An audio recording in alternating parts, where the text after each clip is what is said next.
This video is made possible by our loyal Patreon supporters. Visit patreon.com/psychetruth.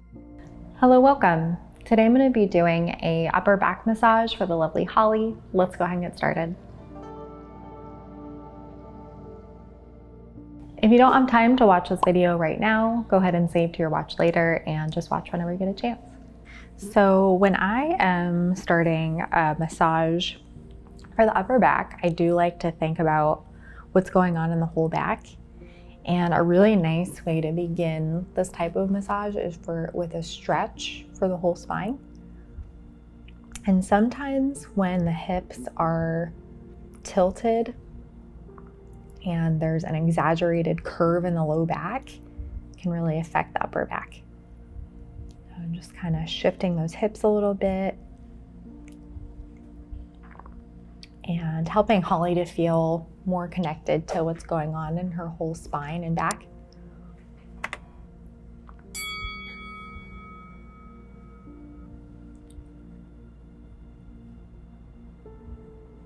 I like to hold this for a good 20 seconds.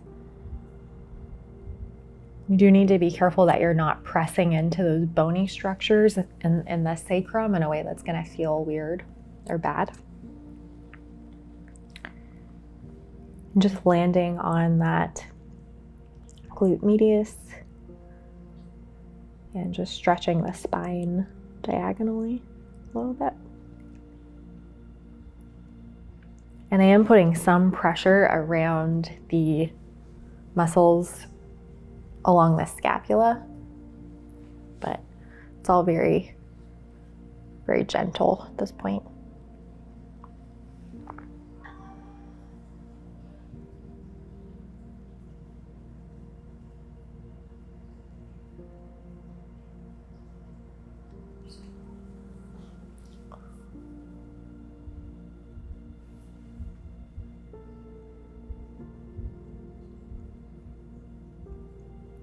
And depending on what I find in the hips and the low back, I might want to focus on,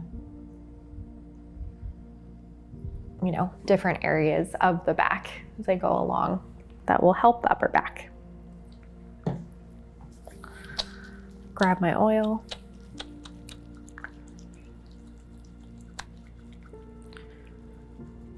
So sometimes when the erector spinae are really contracted, it can pull the upper back in a way that doesn't feel so good.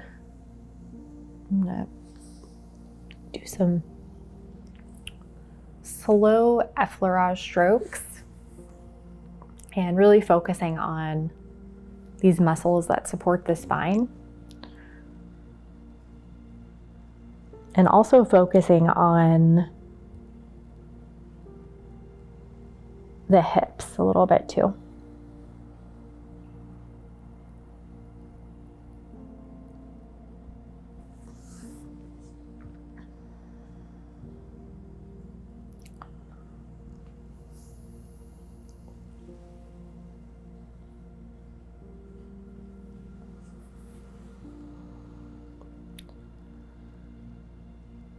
So I'm looking for a soft sheen on the skin. I can glide, but it's not too slippery.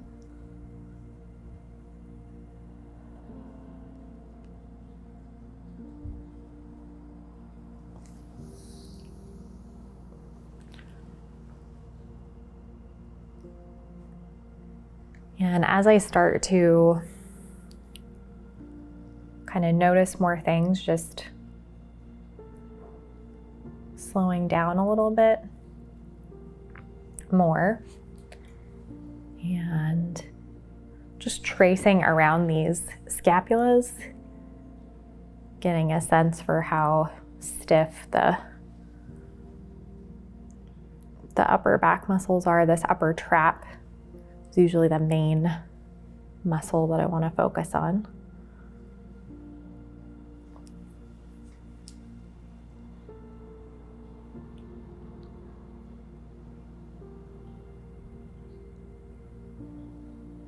And especially if there's a lot of tension in the erector spine, I just go extra slow because it can be really ticklish to work on this area when it's really tense.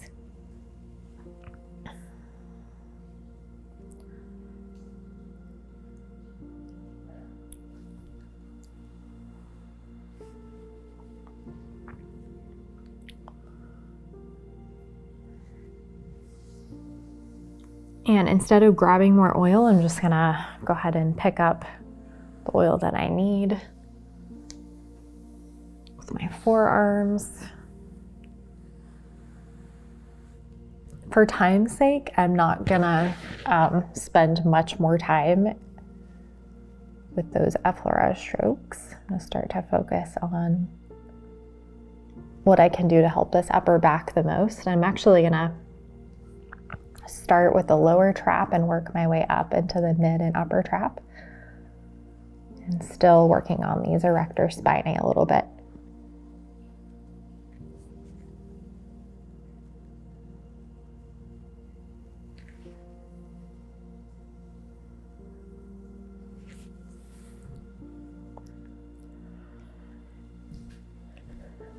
And just walking my way, I'm going to start focusing on this right side.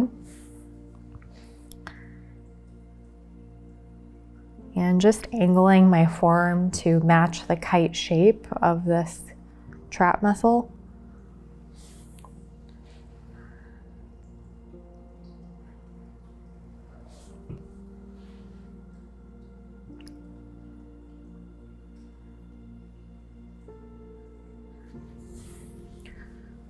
Using about a 6 out of 10 pressure.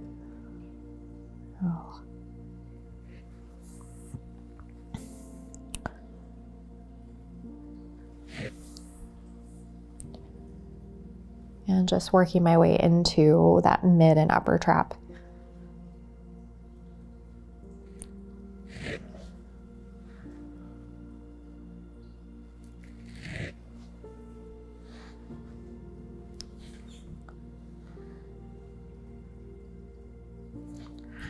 And I do like to do a few passes, working my way up the different areas of this trap muscle.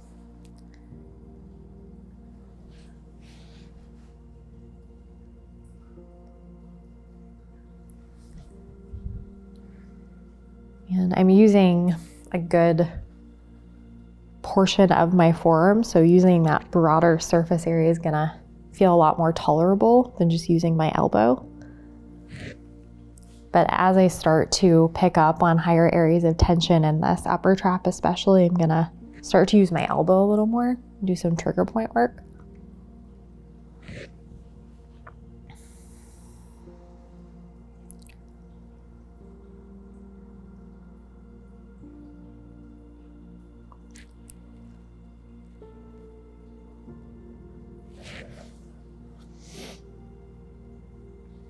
You want to be stretching the muscle tissue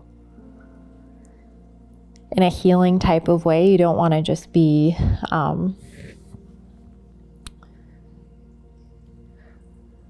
damaging the muscle tissue by working too quickly or going too deep too fast.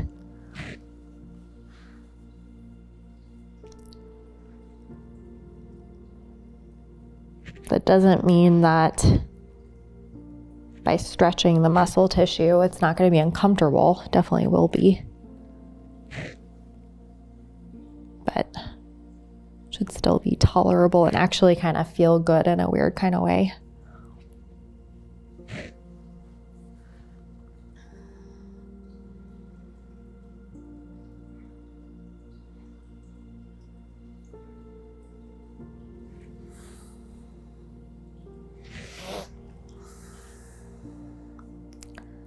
Can feel good to break up that deeper work with just something that gives Holly a bit of a break.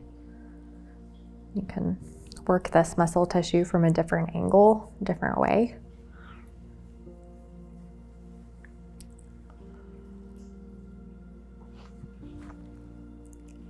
And I might even just throw in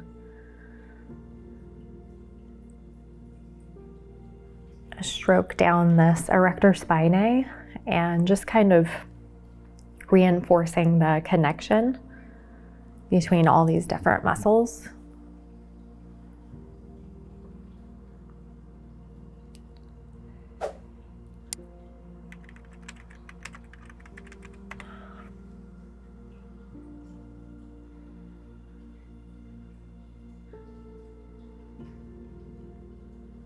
And at this point, you can decide if you want to continue with the deep tissue in the upper trap if you feel like it needs it. And I'm actually gonna, just for time's sake, I'm gonna move into the rotator cuff muscles.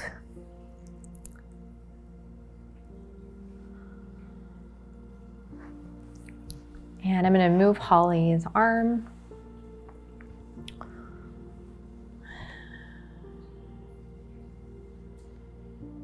And I'm gonna start with just some light pressure.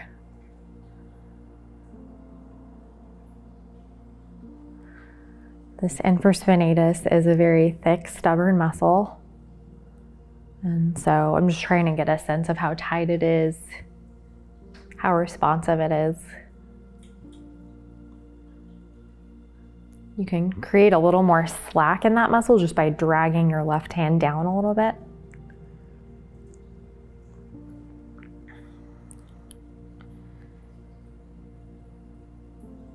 And when this muscle is really bound up, it can definitely kind of lock in that rounded shoulder posture. That's really good to work on this muscle just to help open everything up. Anteriorly.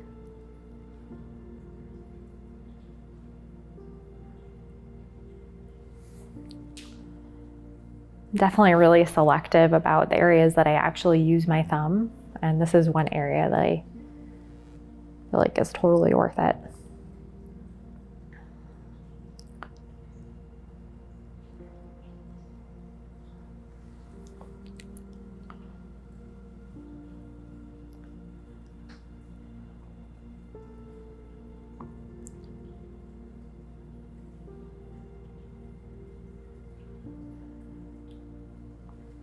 Usually takes a little bit of time for this muscle to really respond.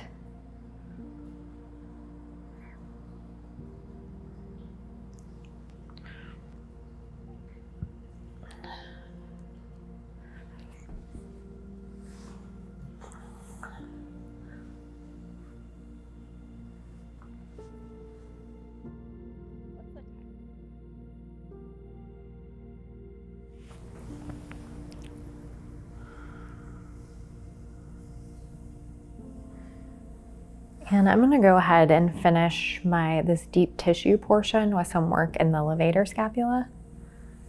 And I'm gonna go ahead and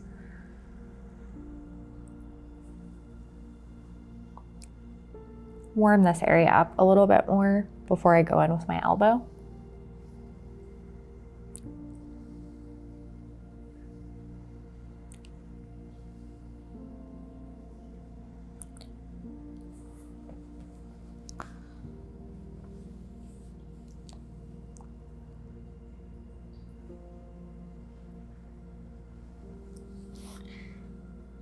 So these first few passes, I am using a pretty broad surface area, and I'm going to start to go in with my elbow a little more as this muscle tissue begins to soften a little more.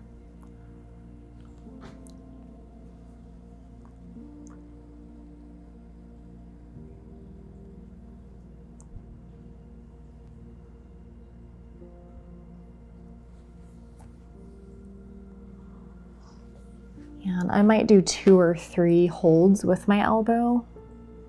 If it's really tight, I might spend more time.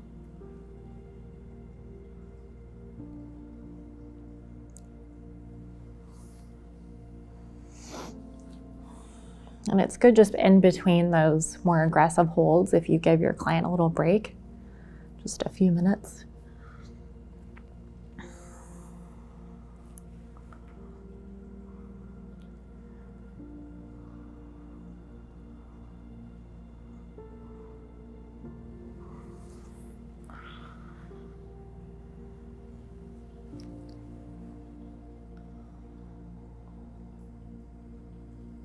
just throwing in good old pincer grasp here, just kind of this last bit of deep tissue that we're going to do.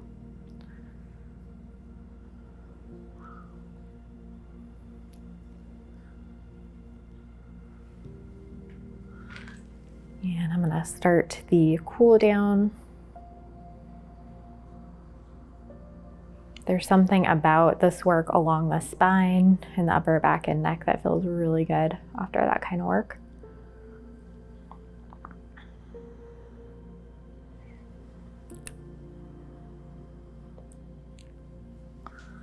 And I'm basically going to end the way that we started.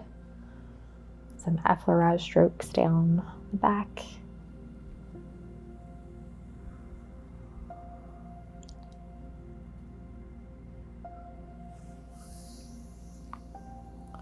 Gonna feel a little less flowy at this point just because the oil is absorbed, but it's okay.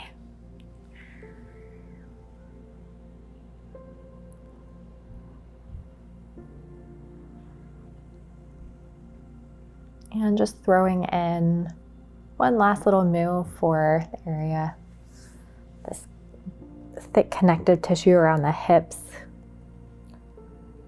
Just helping all of this to feel a little more free and open, which can really help the upper back, the whole spine.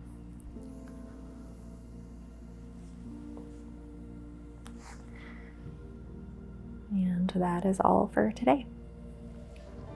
Thank you for joining me today. I enjoyed spending this time with you, and I look forward to seeing you next time.